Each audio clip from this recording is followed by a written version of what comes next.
Hi guys, it's Dianne from Art & Craft. It's been a long time since I've been online, and I'd want to thank all the loyal followers that I've had. It seems to have grown, even though I haven't been able to put up any videos because I've been busy.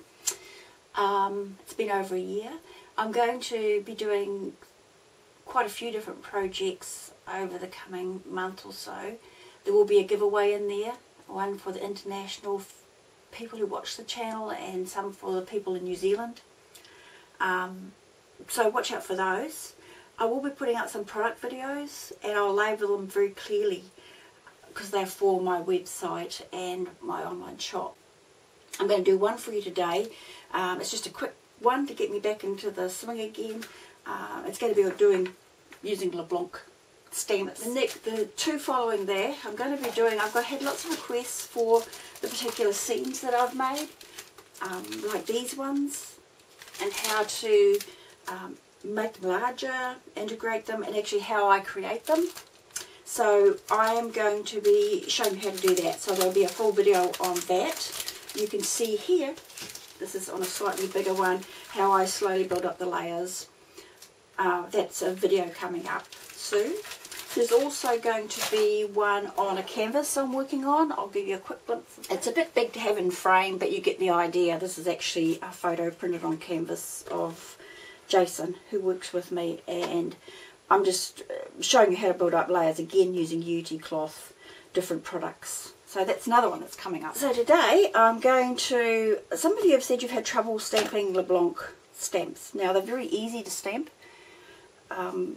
And sometimes it's just the inks you're using. I've been through this in another video, so you can always refer back to that one.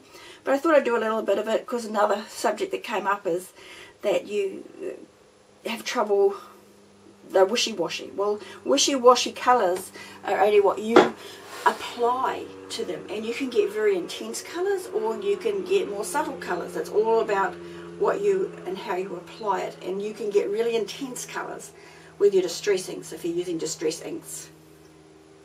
So I'm going to be going through that, and often you'll see the stamp like this and see how it's got this dark look on it. That's not what comes out when you stamp it. That's just the printing on top of the foam silicone stamp, and it'll come out very detailed, almost like a lithograph, and it's very, very detailed and gives you fun images to play with. So I'll be doing a bit of that. Okay, I'm going to talk a little bit about the product that I'm using. Any of you that know all about this, they can just skip through a little bit if you want to see what I do on the actual card. I'm going to be using the La Blanche stamps. You're probably familiar with them. I'm going to be using distress inks to colour with. And I'm going to be using archival ink to stamp in. That's my preferred ink. You can see I've done samples here of different ones. If you use, this is Memento here, if you're going to be colouring with your Copics, you're going to get good image with that. Your StazOn is going to be a little bit darker. Some people like to use StazOn. I prefer the archival because I think it gives much more detail. It's an oil-based ink, that's a solvent-based ink, that's a dye-based ink, but they're all permanent, stay-fast inks. If you try to use your Copics on anything other than Memento, you're going to mess up your pen nibs or brushes. I use distress ink, which I'm quite happy with. I do have Copics, but I like colouring with my distress inks. Also, I'll be stamping in the archival. It comes in a packet like this. So that's the archival oil-based ink. I also like to colour my images using the cut and dry nibs. You can use your water brushes, and I've been through this before. I always have one filled with a Dove blending solution because I like the way it makes and blends on, sometimes on card that is not good card. You can blend a little bit better with having Dove in one of your water brushes, otherwise I just have water in there. Dove blending solution is this. It's hard to get nowadays. It was around years ago. I've always loved it, so I made sure I got quite a good supply of it. The cut and dry nibs are fabulous. You can also, if you don't like colouring close to your work, I do, but some people don't, you can actually get, also from Ranger, a nib holder that you can insert your nib into so it acts just like a pen. These rinse out in water. In fact, I always have mine in a little container like this, and before I start working with my distress inks, I'll spray water on them, just so that they blend better. If you're going to do that, it actually pays to make up your palette of colours onto a piece of plastic rather than put your wet pen onto your pad. So you make yourself a palette up of different colours that you're going to use and just take the ink off there. I'm also using specialty stamping paper. There's a little confusion about specialty stamping paper because La Blanche puts one out here like this, and Ranger puts one out. They're exactly the same card. I think the European size is slightly larger. Ranger puts one out in 8.5 by 11 and 12 by 12. I sell it the La Blanche specialty paper in single sheets as well as in packs like this, and of course you get 12 by 12 ones. It is absolutely fabulous stuff. I don't know why everybody doesn't use it. You can do it on manila is another good thing. I love it on manila too. I like the way that handles. Some card does not handle your wet media so well. I've got a little sample here, just where I've been testing my colours, but you can see it will rub up and it'll just take the coating off. You need a nice surface, and I don't know what they coat this with, but it does a beautiful job. I think that's all I need to. Oh, I'll be using a bit of Utee, and I use my melting pot, but you can just as easily use Utee like this, melt it on your craft sheet and impress it. I use textured treads, and then I colour it up. You can see where I have done that on here. This is what I'm doing. I've just used leftover bits of Utee, melted it down, used a texture tread on it, and then I've coloured it up using the Viva Decor colours till I get, and they're just literally bits. And because it doesn't matter if it breaks off, once you put a small piece like that coloured up onto it, it's as strong as. And then you can just play around with it with your images. I've also used watch parts in here that you can buy. I love the little ones because you can use them to detail your work. And you'll see close-ups of those later so you can really see what's happening on the page. I've also used my Perfect Pearl pen. It's the Perfect Medium in it, which is a resin based, right, as opposed to your glue. You might have a embossing pen, but it'll probably be a glue based one. This is resin based, and it really makes that Utee that you're using on images like I have here, it really makes it cling because it's so strong, because the Utee has a very, very, very it's quite a gritty type of embossing powder, and it needs to have something to cling to. Otherwise, when you use your heat gun over the top, and I haven't got a Ranger one because we haven't had them converted to our power yet, but that mine blows, and so when it blows, it's got to have something strong holding onto it. Otherwise, it'll just blow the Utee off. So there's that. Utee's fun to use. There are also lots of things, other things that you can use to create the mask. You will see me probably, I don't know quite what I'm going to use, but when you see me doing this, and I've done it in the other videos, I might use the fast finish decoupage to actually mask the image, or I may use the Tattered Angels Glimmer Glaze, not shaken up so the glimmer's not in it. You can use your glossy accents to create a mask of your image so you can create the backgrounds. You can use Claudine Helmut's multimedia. There are many roads to Rome, so use what you've got. I have preferences because I've been crafting for a long time and just enjoy using all sorts of different products, but you will have products that will be able to mask this. This one is a fun one to use, and remember, you don't have to use the same colour. You'll see it's actually quite dark, but it just glazes over it. I like this one because it's got a little brush in it, and it's fun to just to paint on. And I actually used it in this image as well because it's also, I decided I wanted to put a little glimmer in there, so I did that way as well.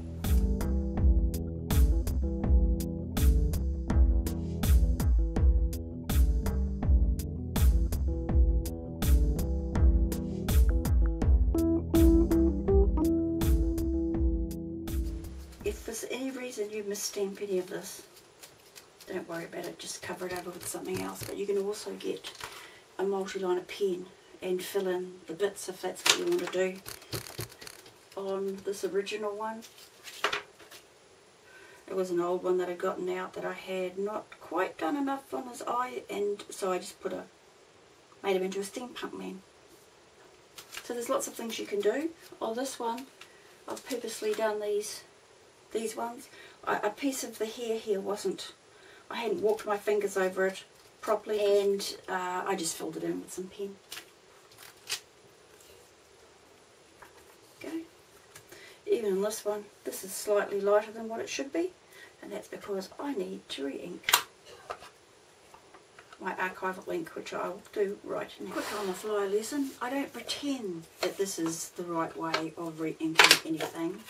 I am not an expert on any of these things. I just do what I do, and I haven't got time sometimes to follow the rules. So when I'm re-inking a pad, this is the Distress ink, I just put some on, get my wonderful tool here, and I just put it in. Now you can use scrapers, and like I will definitely use this for doing the archival ink, because that stuff sticks like the proverbial, and my finger will be black forever.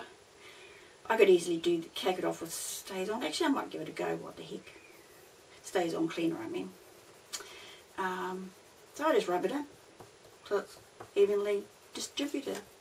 Needs about 1 eyedrop full. Make sure that you actually do need to re-ink it and don't need ink refresher, which is something else where you'll have enough pigment colour in there, but your pad might have dried out because you haven't used it for ages, where you can just spray it. Made out of the same thing the base of these are made out of, and it's for water-based products. Don't use it on any oil-based or solvent-based pads. You can really mess this up by over-inking these pads, because I've done it. I do a similar thing where I just wiggle it on. Again, no expert, don't know what I'm doing. But you can see that it soaks in. Got nice black inky fingers, which I will take off with some, because it's oil based, I'll have to use Stays On cleaner.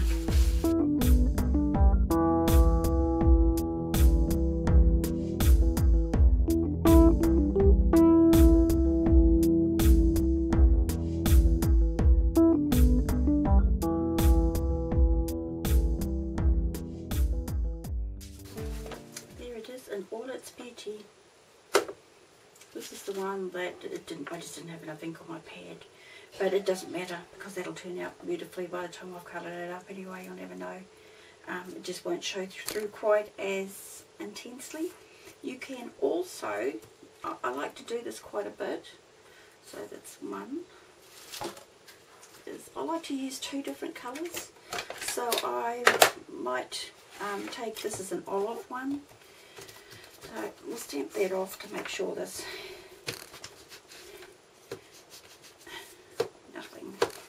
not too much there. Otherwise, this colour here, which is the coffee, will just blend in with the black, and you won't get a good image.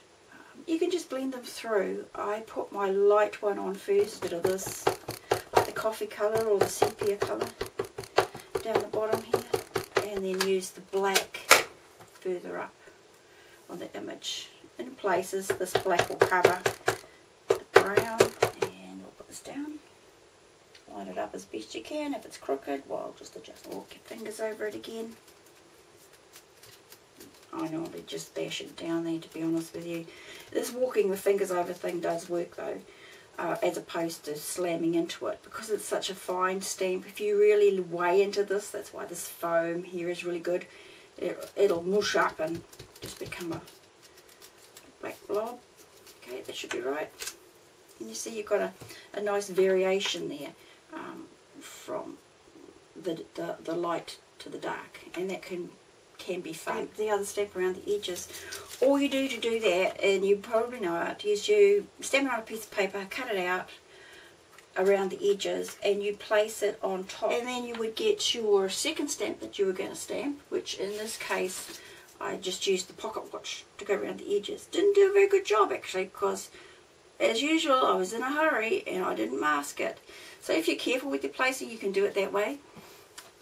If not, cut yourself out a little mask like this, ink up your stamp, and then just pop this around wherever you would like it to go. I decided that I wanted the words on after I'd stamped all these images. It's still, you can still do mask it by painting this on.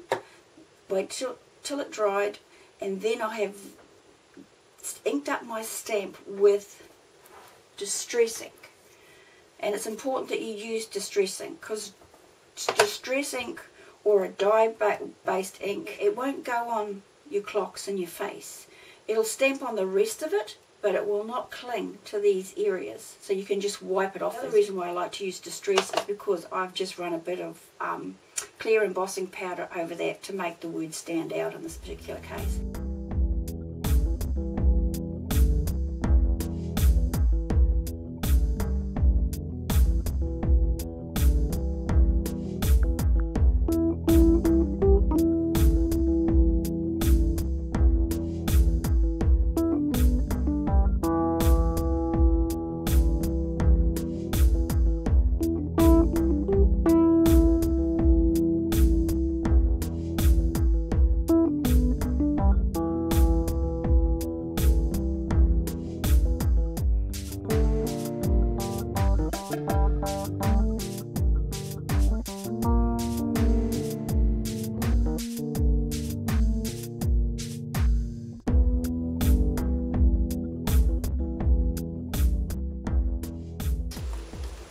I'm going to do it correctly for the next one, but see how I've left this gap around here? And you're going to one day make a mistake like that. I do this sort of stuff all the time, and I just will shade it or do whatever I have to do to make it look better, rather than be panicky about the fact that I haven't placed it in quite the right place. It works.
Played with it a lot. You'll notice that I go all over the edges. I do whatever I feel like. This one I haven't. I've just done it very, very quickly and just put on a few colours and gone over the top. This one I've played with it a bit more because I wanted it darker. And you notice that I don't really care if I go out or this colour out there, because I'm actually going to mask this and I'm going to create the background in behind it, so it's pretty irrelevant. It'll all blend in together. By masking, I mean I'm going to use my Glimmer Glaze or my Fast Finish Decoupage or my Glossy Accents or my Chlorine Helmet, and I'm going to seal it. So then I can do put the writing in the background, and I can bring colour in over with my ink blending tool and Distress Inks.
you were to see me, or not, depending on whether Jason's cut it out, trying out my distress stains, because I find them really good for edging on the edge of the cards.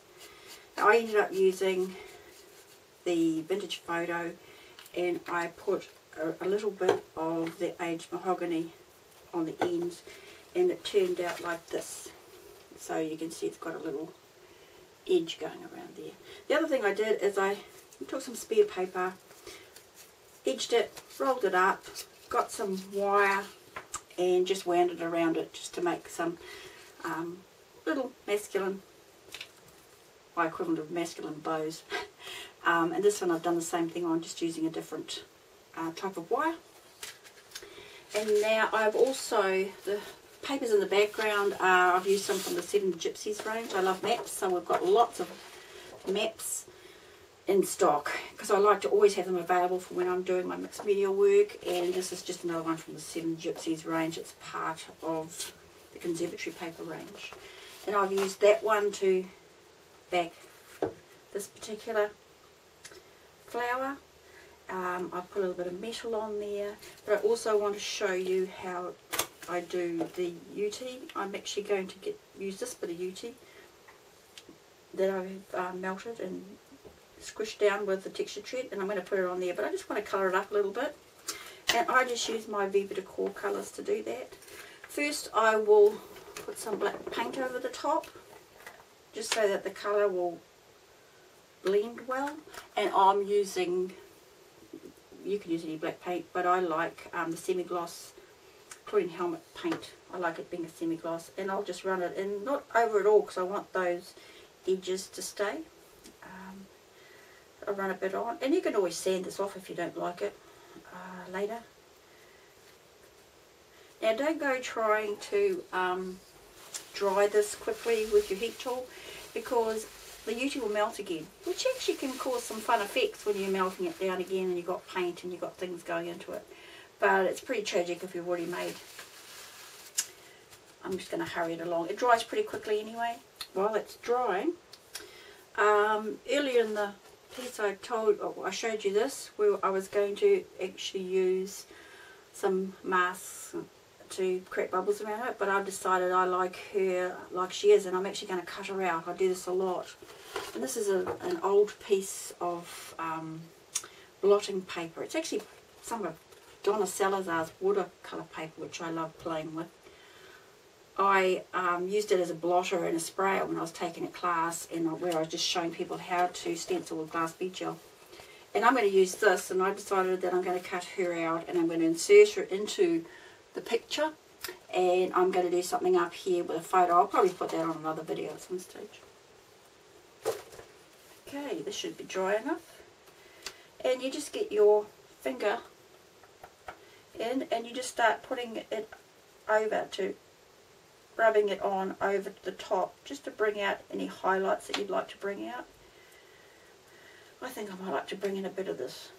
A little bit of this goes a long way. And I'm not sure whether I want to use the red, but why not just give it a go.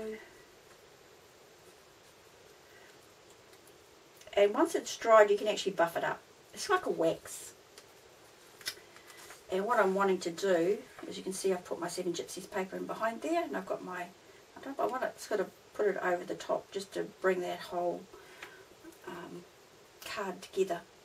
In the background of these, I have used, sorry, in the cards I've used are the coordination sets. I love these because I've got really beautiful colours. And if they're too big, you know, they come in different sizes, but I just chop them down to my picture rather than, although they come with matching envelopes, I don't really care if my envelope isn't exactly the same size. So if I've made my inner piece here smaller, I just chop the card down. So actually, I don't think that's too bad, just like that.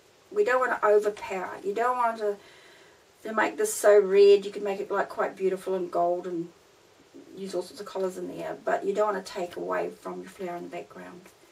So there you have it. There, I'll stick that down, and we'll have all the different cards shown at the end of the video. It's nice to be back, and I'll get on to making the next video straight away. Cheers!